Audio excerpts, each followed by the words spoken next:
Isang malaking pagkakamali at kawalan ng katarungan sa mga Pilipino ang pagtakas ni Senator Ronald Bato de la Rosa matapos ang nangyaring kaguluhan sa loob ng Senate building noong araw ng Biyerkules ng gabi, Mayo 13.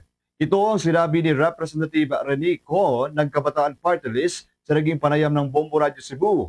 Anya na mahalaga ang investigasyon na isinagawa ng International Criminal Court noong miyembro pa ang Pilipinas sa Rome Statute. Ngunit naantala ito dahil sa pag-atras ng Pilipinas noong Administrasyong Duterte. Dagdag pa ni Co na may obligasyon ang gobyerno ng Pilipinas na tuparin at sundin ang ICC dahil ang pagtatago at pagprotekta sa isang pugante ay isang paglabag sa batas ng Pilipinas na dapat ay sundin. Binigyang diin ni Co na dapat managot ang ilang opisyal ng Senado sa pagtakas ni Senator Bato de la Rosa dahil sa pagbabago sa pamumuno ng Senado na isinulong ng bagong mayorya at kabilang sa paggamit sa sitwasyon upang makakuha ng impluwensya. Sa amin, nakikita namin to bilang napakalaking pagkakamali at ang napakalaking injustisya sa mamamayan, most especially sa mga biktima ng gera kontra droga. Actually, marami tayong nakikitang merong sala dito, no? Yung mayorya ng Senado desperately kinumpel si Senator Bato na magpakita para lang makuha yung 13